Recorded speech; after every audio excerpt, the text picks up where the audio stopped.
Hello, and welcome to the first edition of Dobber Prospects Regional Roundups.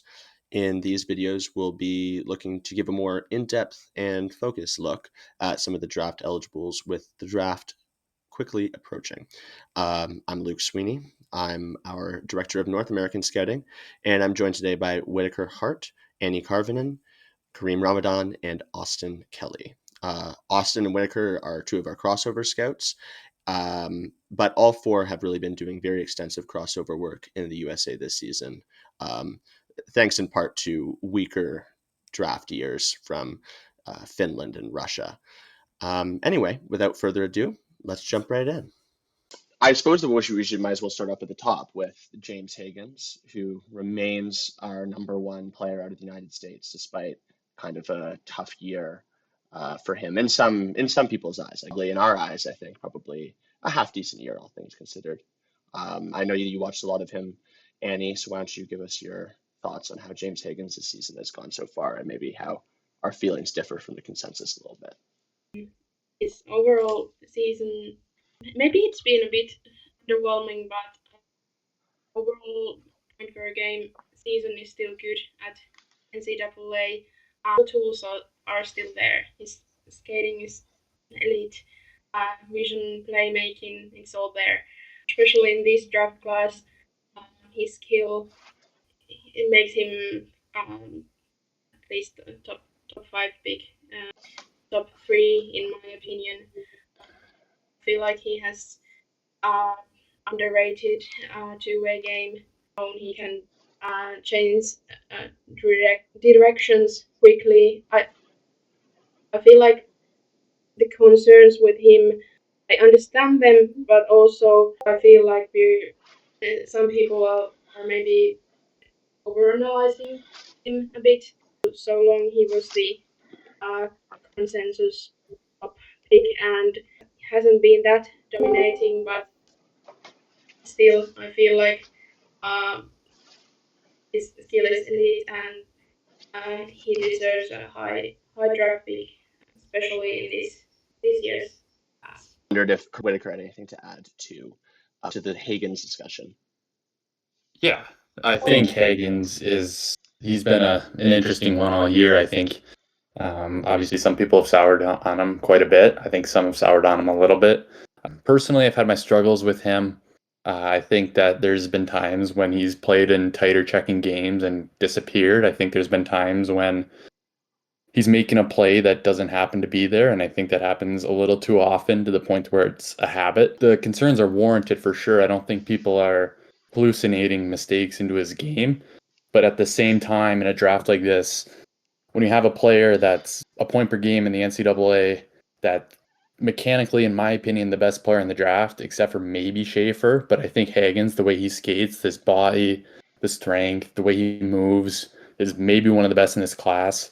And when you have a guy that has the track record of him, it's really tough to move him out of the top five when I think the likelihood that he springboards and he wins the Hobie Baker, and all of a sudden, 10 years from now, we're gonna be like, why did we rank him six or something? He's a worrisome guy to me to rank low, and he's got a lot of things that it's hard to deny. It's really hard to deny his skill. So, but I like Whittaker's point about having the best technical skill. I think he hit the nail on the head about against tighter checking teams. I think he kind of disappears is a strong word, but I think his game falls off relative to the rest of the game. I think the middle lane involvement could be a lot better. That having been said, and I'm self-admittedly one of the lower guys on Higgins. I think I've been all year. I think it's fair to note that he's playing in the NCAA, which is a clear level above the rest of the top guys that we're talking about. And if he were in CHL, I have no doubt that he'd probably be putting up the same kind of numbers as the rest of the guys. One way or another, he's kind of going to make half the evaluators look dumb because I think he absolutely has the potential to, like Whittaker said, be one of the best players in this class. But I'm a little bit worried about how this kind of seems like he's taken a step back this year. I find it difficult to kind of reconcile that with other guys who I think have kind of done this throughout the year. But yeah, I think I probably lean pretty close to what Whittaker is saying is probably look pretty dumb if you have him outside of the top five. I suppose it's probably a good time for us to talk about another player who is very dynamic and very offensively talented, but also maybe didn't hit the offensive ceiling that we were looking for out of them this year, and that would be Cullen Potter. In terms of that skill piece, I mean, Cullen Potter's skill is pretty undeniable. He's almost certainly the best skater in the draft in terms of how quickly he can move his feet, his crossovers, his acceleration, his top speed, agility. All of those things are just big check marks, big pluses in my book. The handling, the creativity, which I think a lot of people will kind of push back on, but I guess more on that later, I'm sure. And I think also the shot as well, which hasn't really maybe had its due yet at the NCAA level, but I think if you go back and look at last year, you can see the guy can really rip the puck too. The issue is just this year, I think similar to Hagen's, though to an even greater extent, this is a guy who's supposed to be a big offensive catalyst, and though he did have a pretty successful season, it's not the kind of season we're accustomed to seeing out of these sort of high-end potential lottery pick collegiate players in years past. I can go first really quick. So I've gone to the last couple of weeks, gone to get a few more viewings of him. I see what a lot of you guys see as far as the speed and the skill. I have issues with the hockey sense and I have issues with the size profile. And my concern with him is, are the things he does well good enough to translate at the next level, knowing that when you're that kind of size, you really can't get away with being good at something. You usually have to have a really, really high-end skill. He's definitely a high-end skater, but I question whether the hockey sense is there to leverage that skating at the highest level. And that's kind of where I'm at with him. I replicate a lot of the same concerns. For me, it's in the terms of hockey sense, I think to me it's more of like his instincts. Like I think his decisions with the puck are good enough, I would say. But I think it's just for him, it's understanding concepts in the offensive zone. It's understanding stretching the ice versus supporting, understanding, F3, where to be on the cycle. It's those little things where I just see him in the wrong spot over and over and over again. But like a lot of us have reiterated over the course of the year, I think a lot of us are higher on him. He made a really bold decision to go to the NCAA in a tough conference, and like we mentioned with Hagens, that it's really difficult to play in, and I didn't see a ton of growth in the instincts of his game over the course of the year, but I see the raw talent and I see the skill, and the size it's scary, but at the same time he competes hard. So I like that aspect of it, and I don't know if some of the things can be coached. It's really hard to fix instincts, but I've seen him twice at two different levels, and I've seen him practice at two different levels, and his work ethic is second to none. So I'm really, really excited about him as well, and I think he's a guy that we're going to have higher than most just because a lot of us like him, but there are concerns, and it's a good balance with Potter, I think. As you all know, I've been a big fan of Potter for a while now, and skill is really special with him. Definitely like top 10 skill of the draft class. I agree with the hockey sense, as Whittaker pointed out. Sometimes he pushes plays that are not there. He doesn't make always the best decision. In my opinion, he's a hard player to project because the size concerns are there. I feel like even though he's really hardworking, it's not maybe a bottom of the lineup role for him in NHL future. So he's like, if he's going to make it, he's going to be a top 6 player. But still, the skill is undeniable, and I think it's just we need to find the right spot for him. High reward and high risk are like balanced. Yeah, though I think as a scouting team, we're definitely higher on Potter than the consensus. Finding that balance, that risk reward balance, is I think kind of the boat that we're all in. I mean, at a certain point, how many more skilled players are there besides Cullen Potter in the draft? You look at this draft, you look at how thin it is in terms of top end talent and how quickly that talent drops off as well. And it becomes very difficult to not look at Colin Potter in the lottery range, I think, in all of our opinions. Again, lacking, I guess, a natural segue, I suppose we can talk about another former NTD player who made the move to NCAA this year, but also, I think, definitely faltered in the eyes of most scouts, and that would be Logan Hensler. I'll start on Hensler. I think he's a guy that we might have overcorrected on over the course of the year, and maybe not just us, but just the public consensus.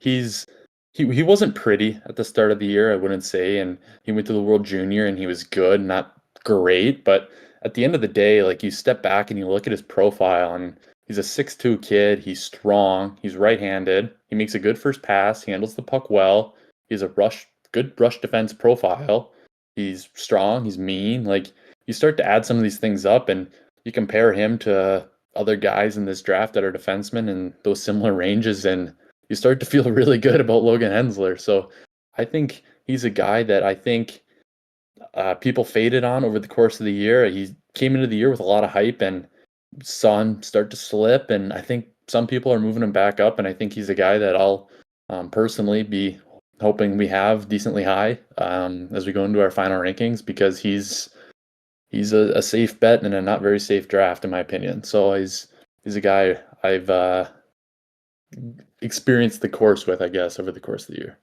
I definitely like the tools. Whittaker, you said 6'2", right-handed shot, skates well. I think he's a lot more raw though than you guys are maybe giving me credit for. And I think a lot of the stuff with the rush defense and the issues he has comes to angling. I think he's going to need a lot of development as far as proper stick position, angling to the boards, angling defenders where the defense wants to take him, especially on retrievals. There's a lot of details I see in his game that need work.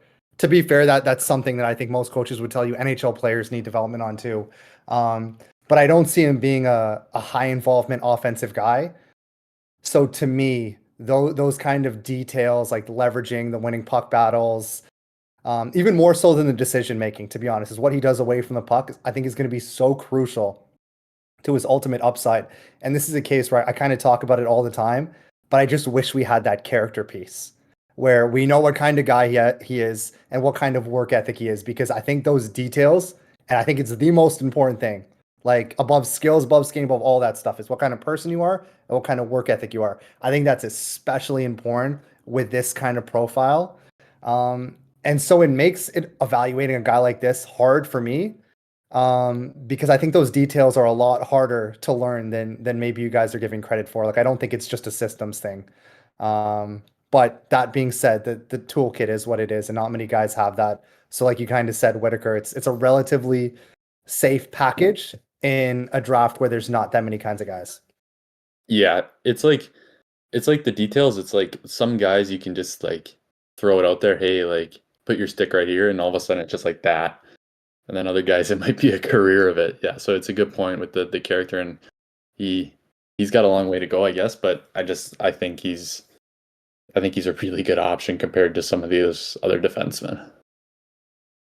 I think too, like you guys noted that like Hensler's just like this really safe guy, and I feel like like it's just easy to like project what he's going to be. Like he's on a Wisconsin team that has in the past few years not been super friendly to younger guys like that, freshmen who come in. It's just really hard to like really kind of make the impact Hensler does. To have that creativity that he does. It's not something that a lot of players have been given the freedom for.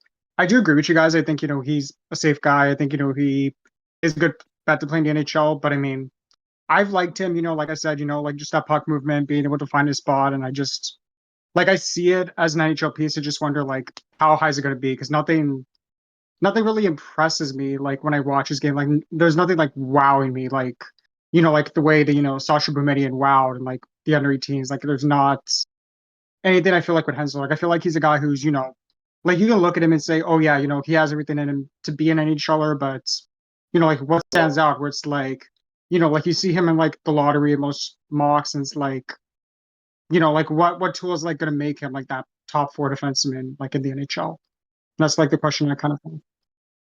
Look, I'll make no apologies for, I think, having been more bullish on Logan Hensler than most people, I think, all year. But that said, I don't really disagree with anything that you're saying, Austin.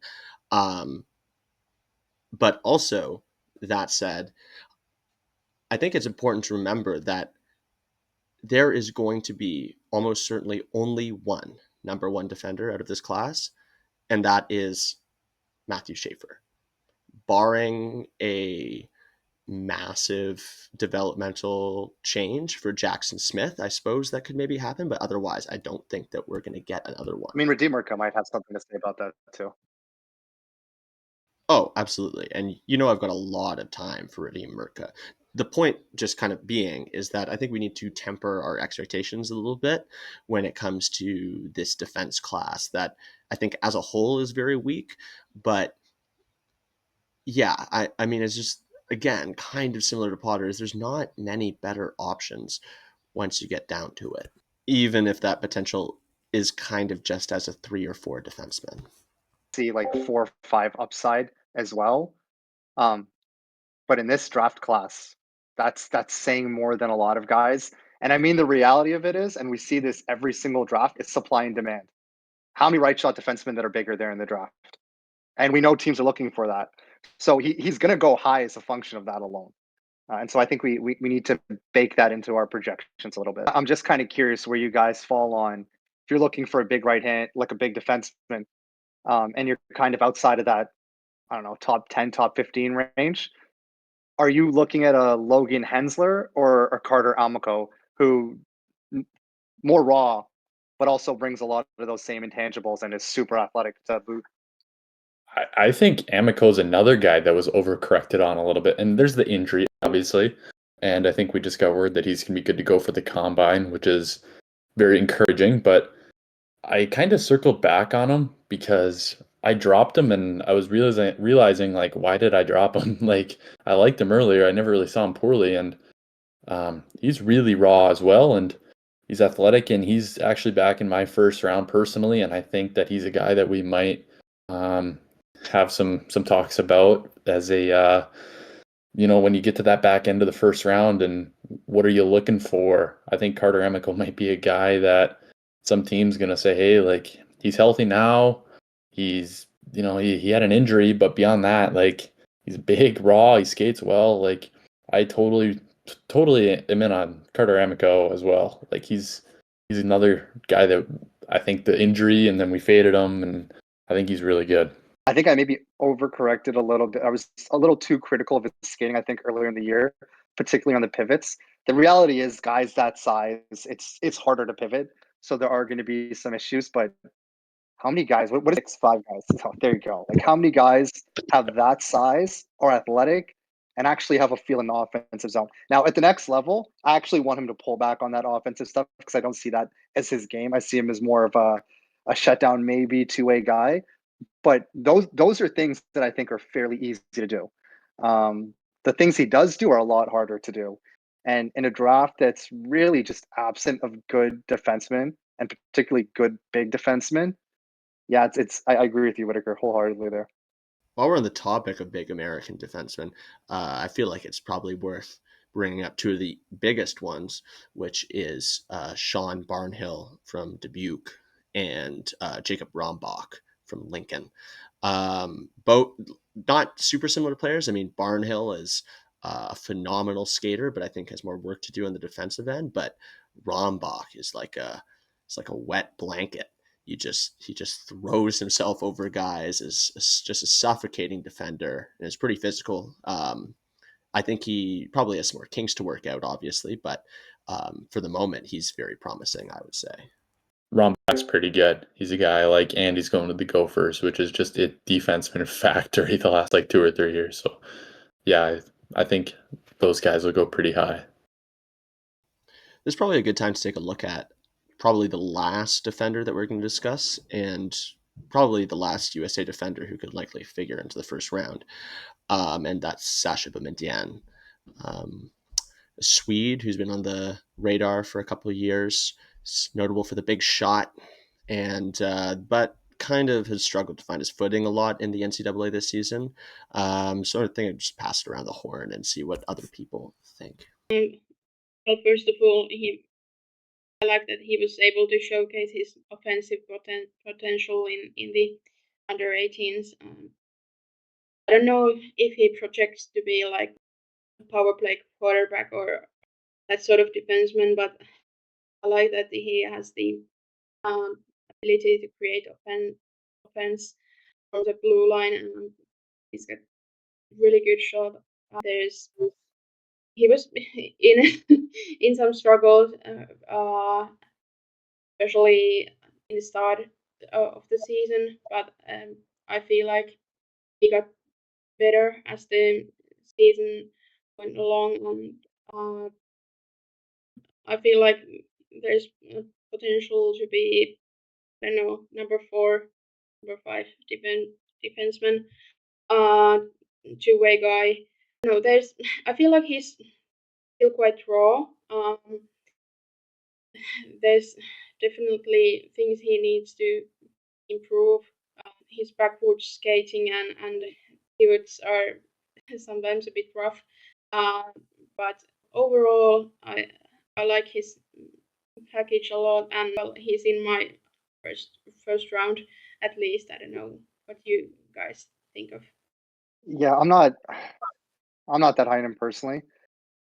He definitely improved as the year went on, particularly in skating, which I think we mentioned in our first meeting is kind of like the biggest red flag of him. I thought he was really good at the U18s, but where I struggle with him is his main strengths to me are offensively and on the power play, and I just don't project him as a power play guy at the next level. And so I look at the secondary skills, and are those enough to really make him pop at the next level? And I personally just don't see it. I know some guys have said maybe even middle pair upside. I personally don't see that. I see him as a bottom pair guy that can maybe help out on power play too. I don't know how much value that brings as a ceiling, but that's where I am. Yeah, I think you both made good points. Like he came to the year with big expectations, and then went to Lincoln and laid an egg, and started the year at BU, and he looked like a junior hockey player trying to play college hockey, which isn't a good thing. And he got better over the course of the year. And at the U18, he showed he can put up points and he can produce, but it's just the profile, like Kareem said, it's just so hard. Like, there's not a ton of room in the NHL for 6'1" bottom pairing guys that can't be on the power play. It's just like that's really rare. I look at certain guys like that across the league, and there aren't many, and it's a hard mold to fill when you're Boumedienne. And I like a lot of the skill and maybe some trajectory. He's got a ways to go physically, but it's just the profile for me, I guess. Yeah, I kind of feel like with Boumedienne, it's like watching him last year in Sweden, like internationally, I thought last year, he was great. This year, I think, he kind of struggled with figuring out like how he was gonna like play college hockey, like, finding his spots, finding out, where he should be, that decision making. I think, like offenses always seem to come naturally to him. It always seems like he kind of like knew where he was supposed to be, and the space was a lot tighter. Having to, think more often, a work in progress for him. I do wonder if like next season, having more of that understanding of, like how to play that game. I wonder if, he does a lot better, if he feels like, he can control the ice more. But in terms of, like trying to like play one game that, he's not super used to, it seemed like it was a bit of a struggle for him. Yeah, and just to add on, because I do want to give him some positive acclaim in that he got better as the season went on, which is what you want to see. And again, I'll probably gonna come back to this a few times today. I wish we had the character piece, because when somebody does this, that not only speaks to skill and development to me, that speaks to your work ethic and your give a you know what. And I feel like if I knew more about him as a person, and maybe there was like a really, really strong work ethic to that piece, I would feel more comfortable with it. But because we just don't know with any of these guys, it's hard to look past the profile and what we ultimately see him doing at the next level.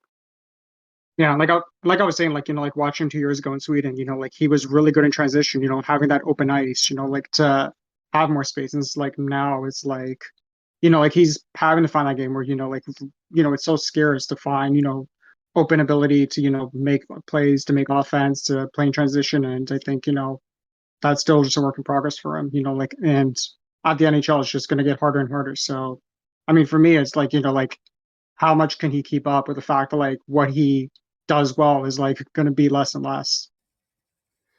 Again, sort of lacking a natural transition. This would probably be a good time to move on from defensemen back to forwards. And I think that there's probably three guys that we can talk about that are all bring similar values to the table, and are all probably maybe available around kind of the end of the first round, second round range. And that would be Shane Vansagi, Will Horkoff, and Vaclav Nestrasil. I think Vansagi was pretty clearly a step ahead of those other two at the beginning of the year, but I think also as the years worn on, both Horkoff and Nestrasil have made a push for that, maybe even usurping him in that position. So maybe Whittaker, you could give us an idea of what you think about those three players. I'll go with Horkoff here. Obviously, he made a big decision to leave halfway through the year, and he kind of fleed the NTDP, and I thought it was a good decision. And he showed well at Michigan. I liked him more at Michigan than I did at the national team development program, but there's still a long way to go with Will Horkoff. He's quite weak for his size, and his feet are just really rough still. He has trouble getting off walls. It's just the explosive first three steps with him. I think he's a guy that's going to go pretty high on draft day relative to what we think. He's 6'4", he's got good hands, good shot, he's a mean streak. I think he's a guy that is going to rise a little bit, maybe at the combine here as well. I think he's maybe a quick strike guy off the cycle. He's just maybe interesting. I think he's probably a second round guy, late second. Some people like him a lot right now. Maybe not that high, but he's a interesting guy. Just some glaring holes in his game to me. I think with Horkoff too, it's like, like this obviously isn't because of criticism of him, but like, that NTTP program was just pretty bad this year. It was not a deep team. It was, they had a lot of their own struggles. I think with Horkoff, moving to Michigan, showing what he can do, I think, that was just kind of a natural boost for him because, compared to the rest of his teammates, they're stuck in that program where things aren't going too great. And I mean, it's going to be a boost for him. But I mean, the thing I think about is, if it's like, a Cole McKinney or a Jack Murtagh or Will Moore, like, could they have done better? Like if they were in that situation, I think, kind of the fact that like Horkov, essentially escaped, like I feel like that's kind of been a bit of a big help for him. I think, before the NETP, I think that was kind of a guy who I saw as a, round 3, round 4 guy. I think, there was nothing really I saw super exciting in his game just beyond, the size, the fact that maybe, he could deliver hits, maybe he could be, a PK2 guy. But I mean, I do think, he's improved, but I mean, I just don't know like what type of guy he is. I feel like, compared to like his teammates, the NEDP, I mean, like if he goes higher than, like Murtagh or McKinney, I feel like it's just because, he got to go to college and he left the NETP, and, I think that's just kind of benefited him. Horkov's been like kind of tough to evaluate. I've seen some scouts speak very highly of him, like having him in top 20 or something like that. And I've watched his tape and been like, I don't get it. I don't get why some people have him that high. There's a lot to like.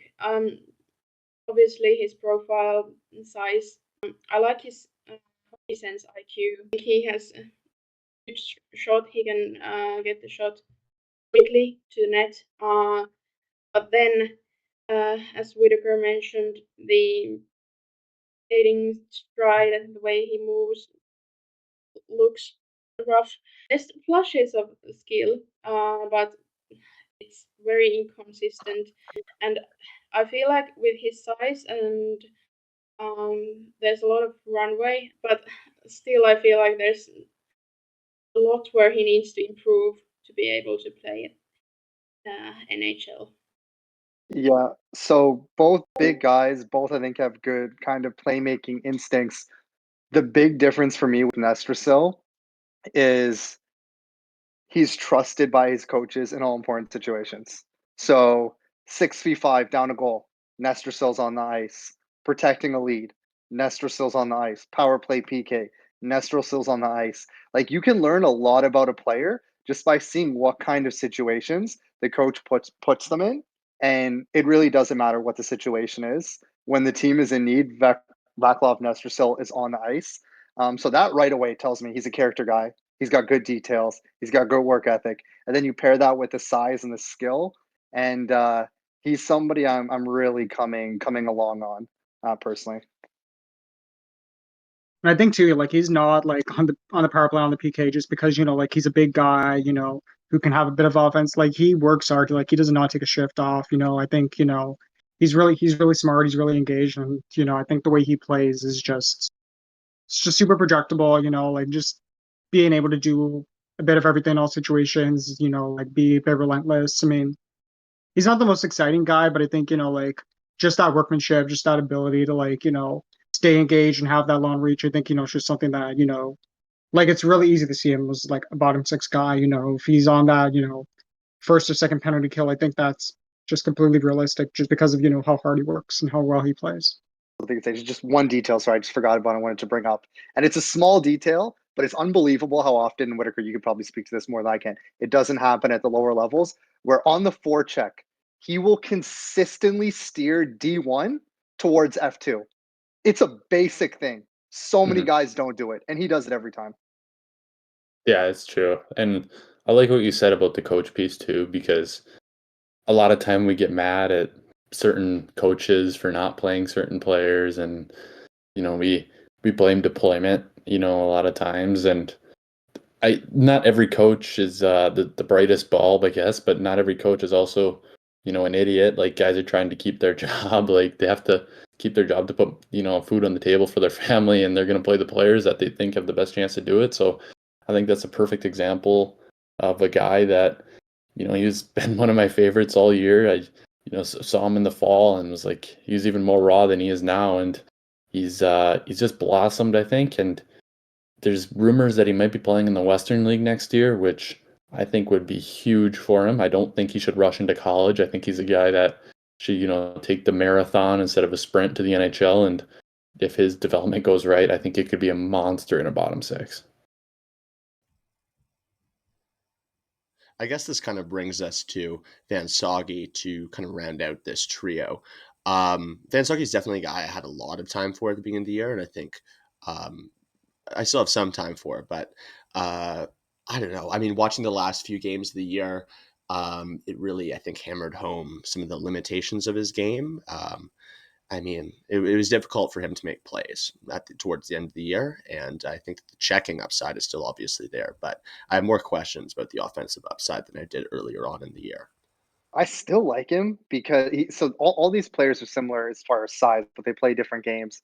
I think he has maybe the best interior ice involvement of the three guys. And he's just a guy who I can see, if he has the right development path, can just be an animal on the forecheck. Maybe similar to a guy who plays on the Leafs right now, and Bobby McMahon. Maybe not the same kind of skating stride, but the same size, good hands in tight, good shot. I definitely don't have him in the first round, but if we start getting into the second round, so like after the top 30 picks, he's a guy I can dream on and see as being a part of my bottom six for sure. I think with Bensagi, he's a guy that was, he was obviously in 06 that aged out of the national team and played college, and he was kind of thrust into a bottom six role, and I thought he kind of embraced it a little bit. And like when you're playing in those roles, there's guys that go from a bottom six role in junior to the bottom six role in college to bottom six role in the NHL, sorry, because you just have those habits. And I think he's a guy that it's really hard to play college hockey, and it's really hard to play the way that Shane Bensagi wants to play every single night. Like that's really hard. And I'm sure we'll cover that with some other guys across other leagues as well. But he embraced it, and yeah, I think Luke, you mentioned that his skill and a lot of plays, bouncing off his stick, and maybe he's not the guy with the highest offensive upside, and I've really, really wavered on his upside. But I think if you're a team that maybe has some cups in the cupboard already and you're looking to draft an NHLer at the start of the second round, maybe the end of the first round, if that's the route you want to go. But I don't think there's a ton of better options than Shane Van Sage. I don't think he's the fastest skater. I think, like he kind of, I don't even know if it's about speed. I think, he kind of looks a little wonky at times. Like, like his skating stride isn't the most natural, but like just his acceleration, like that first step looks really strong. Like I feel like he's kind of like a skating coach away from being a really, really impactful player. Like we talked about him as a bottom six guy. I think, like the potential is even higher. I feel like there's just a lot more to his game than like could be unlocked with the right coach. And I feel like whenever I watch him, I'm always thinking there's a lot more in this guy. Either it's gonna get unlocked or it may never. He's probably gonna be an NHL or either way. It just kind of depends on where. But I just feel like he has a lot of stuff that's not there yet. But if it gets there, he could be a really, really interesting player. Yeah, I'm still quite a high on Sagi. I feel like well, work ethic, all that makes him a good bottom six option. But I also feel like there's some upside for middle six guy. I feel like, at least in my viewings, I feel like he's had some great playmaking moments.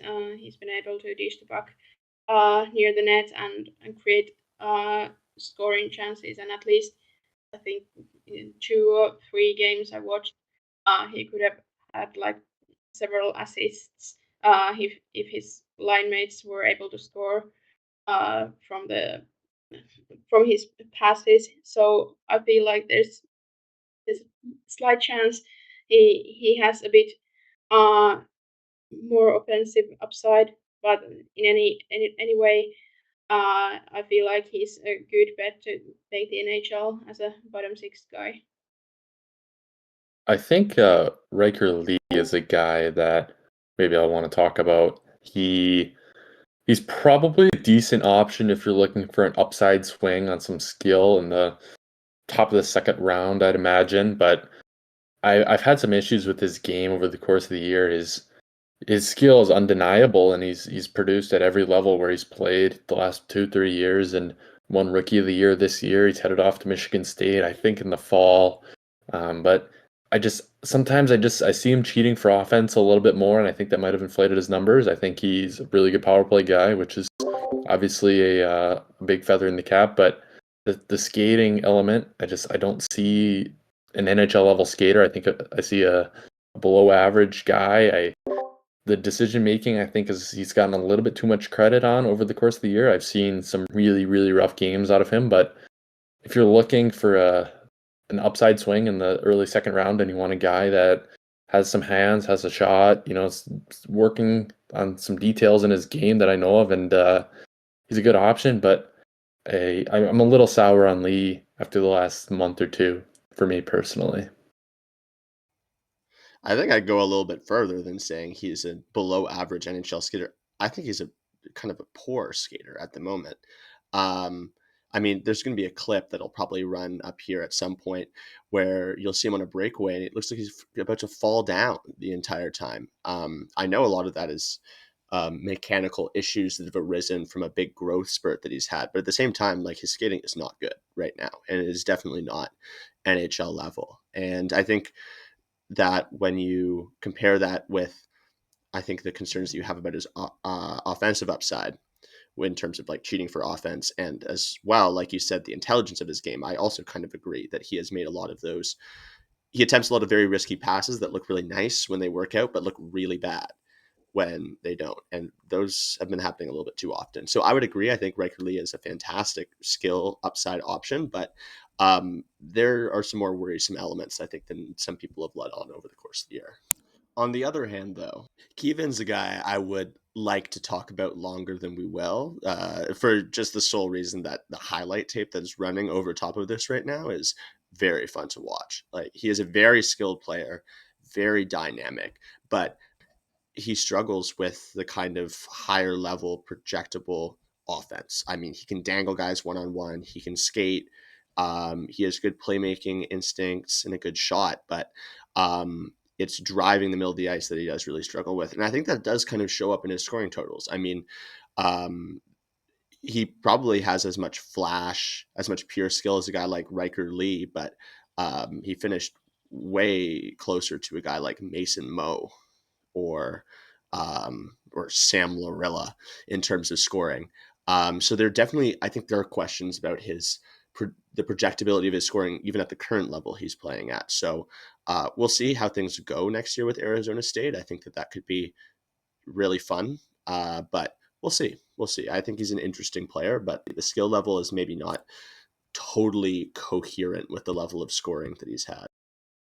Yeah, Keevan's kind of got a similar, albeit poor man's profile to Hagen's, in the sense that I think he's got a ton of skill, but really struggles with that middle engagement. Playing against structured defenses, I kind of just feel like he goes away. So I guess it comes down to if you think that's something he'll grow out of or he can develop into. For me, that's kind of a huge concern, because at the NHL level, every team looks like that, especially in the playoffs. But the skill level is good, and that probably gets him in the top 60 just off of its own merit. Well, I suppose that wraps up all the people that we came here to talk about, but maybe this is a good opportunity to pass it around the horn, see some other people that people have been interested in this season. Yeah, kind of pains me to say it because he's really fallen on my list, and he's a guy I fought for. I think in our first two meetings, I think his routes as a center. I still believe in his routes as a center, but he's since moved to the wing, and the big issue in his game is since the Hlinka, his game is too perimeter offensively. He's not really found a way to get into the middle of the ice, and his offense hasn't really popped the way I thought it would. Being one of the top scorers in Czech in the Hlinka and U18s, I figured that would translate to the U18, but it really just hasn't. And anytime you're dealing with a player of that size, you really have like we talked about with Potter, you have to be exceptional. And unfortunately, the offense hasn't been exceptional. He's moved to the wing, and I think now you're just looking at a guy who I would still take a flyer on. I think in the maybe fourth, fifth round if he's still available, but he's a lottery pick. I think at this point. I think Cole McKinney's a pretty reliable center. I think you know what you're going to get every time you watch Cole McKinney. Now, if that's a player that you like, great. If it's a player that you don't like or you don't think there's that much, well, I've started to side with the latter over the course of the year. I think he's got so much skill and he's a smart kid, but he's smaller in stature. He's good defensively, but he's not great, and it's a tough profile. I see him maybe as a fourth line center, maybe a third line center, and it's really tough to justify taking that player super high. He's going to go to NCAA Michigan next year, which is a good spot for him. I think he might have been more of a victim of the bad NTDP team instead of a reason why they were not so good. But he's a guy that I maybe struggled to find the upside coming out as much as I wanted over the course of the year. One guy that I've really liked, that I've liked even before he was in the UHL, is Michael Pradel. So I watched him about a year ago when he was in Slovakia, and he struck me as an athletic big goalie. He looked like somebody who could be really projectable, and this year I thought he had a really good explosion. He looked a lot stronger. He looked a lot quicker. He looks like he can handle himself better, and he came over to Tri-City midway through the year, and he's been pretty good. I think Tri-City is a team that's kind of struggled in that. They've kind of dealt with inconsistency defensively, and just the fact that he's almost at 900, is a really good indicator compared to how terrible the team. I think when I was looking at it about a month ago, I realized there's not I think his save percentage is about 895 or something, which is actually pretty good for Tri-City. And I think kind of reminds me of Mikhail Yegorov when he was in the USHL. Because he had pretty average stats on a team that just was terrible in terms of goaltending. I actually think Pradel is probably my number 3 goalie. I think he's a top 64 guy for me, just because he's big, he's fairly consistent. I think he moves well, and I think that's a guy who once he gets into NCAA, I think he's really going to impress guys by how mature he is, just like Igorov did. I know he's not high on any scouts list. I feel like he'd be so much higher if he was a couple inch, couple inches taller. He's smart. His skating is brilliant. I really like his defensive game, how he positions himself on the ice. I know the problem with him is that there's really not that many NHL players with his profile, as like if is he 6'1", I don't remember, but like a bit shorter guy as a defensive defender, but still I feel like I just I like him a lot. Okay, well, maybe not saving the best for last, but maybe saving the most interesting for last. And that would be Mason West, who has, I think, captured a lot of people's attention late in the season and I think certainly captured all of our attention. He's a very interesting player. You don't really get many 6'6" guys that can move and think the game the way that he can. So I'm sure that we'll all be fighting over each other to try and get a chance to talk about this guy. So I'll pass it to whoever is ready to have a crack at him. Yeah, I mean, this is like he's a Minnesota kid. He's a kid I've had the chance to see handful of times in the last couple of years, and he's a kid that I was really high on at the start of the year, and I think something that gets lost with him is the Minnesota high school hockey season starts in mid-November. So he was playing football, like he didn't even put skates on until mid-November. Like he had a slow start, but I don't really think, I mean, like all these other guys they're in training camp in July. So the slow start's justified to me, and there were times I think in high school he looked a little bit disinterested.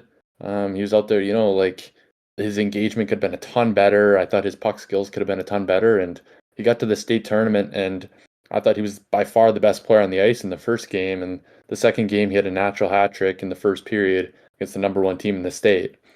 And then a week later, he's in the USHL and he's got 3 points in 3 games, and all of a sudden he's pacing his team. And I I think there's a long way to go with him, but he's another guy. I can't remember who it was that we talked about earlier. That was I think it was Nessersville with like a marathon development path and just a long development. I think Mason West might not have the reps as many guys do, where he hasn't played as much hockey. I mean, his summers have been spent going to football camp and going on recruiting visits, and I think the thought of him taking a summer to really focus on hockey for 2 or 3 times with the NCAA Division I training staff and like to add that to his profile, like that's pretty scary thought if it all goes right. Um, to be another bottom six guy, and I think that's kind of why we're talking about him.